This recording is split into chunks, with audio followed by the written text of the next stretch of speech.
Bridge over the Serpent back. Let me tell you a story from the lands of southern Africa, from the Tonga people who live along the mighty Zambezi River. This story has traveled down through generations, like a song passed from parent to child, teaching us about respect, patience, and the power of listening, not just to each other, but to the world around us. Our main characters are the Builders, a group of strong, determined men and women from a village on the riverbank. They were skilled and hardworking, known far and wide for shaping wood and stone into bridges, homes, and pathways. Their work connected people, making travel easier across the wild Zambezi, where the water roared and the current swept with fierce energy.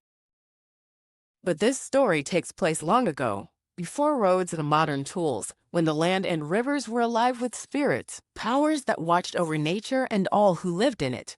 Among these spirits was one who ruled the river itself, called the Serpent Back.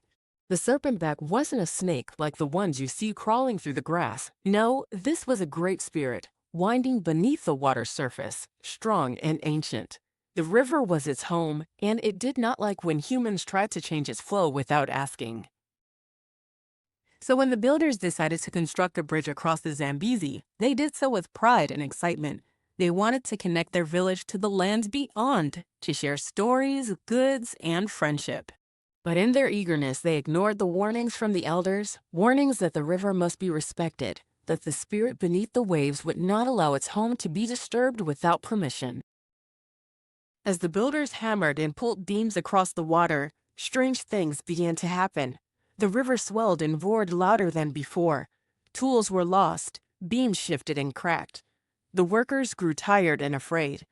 It was clear the river's spirit was angry. Enter Nia, a young girl from the village, known for her gentle voice and kind heart. Nia was not a builder. She spent her days singing songs her grandmother taught her, songs for the rain, for the animals, for the river itself. When she saw the builders struggling in the river's fury, she stepped forward with a different kind of courage, the courage to listen and to ask for consent. Nia approached the riverbank, holding a small offering, a basket of fruits, fresh water, and fragrant herbs. She sang softly, her voice weaving through the wind, carrying words of respect and peace. She asked the Serpent Back for permission to build the bridge, promising that the builders would honor the river and its power. The river calmed, the water shimmered, and the current slowed. From beneath the surface, the serpent-backed spirit rose, not as a threat, but as a guide.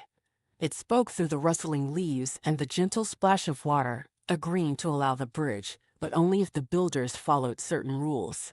They must build carefully, without harming the riverbed. They must leave spaces for the water to flow freely. They must always give thanks when crossing. Nia's bravery and respect had brought peace where there was anger. The builders listened and learned. They changed their plans, working with the river, not against it. In time, the bridge was finished, not just a crossing, but a symbol of harmony between people and nature. The story teaches us something important.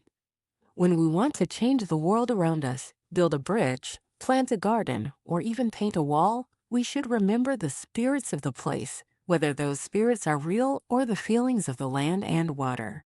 We need to ask permission, listen carefully, and work together with respect. If you ever find yourself making something new in nature, think about Nia and the builders. Maybe you can create your own respectful building guidelines, like always observe the land and water before starting. Ask permission in your own way, through a quiet moment, a prayer, or simply a wish for harmony. Plan your work so that nature isn't harmed or blocked. Give thanks to the place and its creatures when you're done. This way, we all become builders and caretakers, not just of bridges, but of the world we share. So next time you cross a river or walk through a forest, remember the Serpent Back in Nia's song. The world is full of stories waiting to be heard, if only we take the time to listen.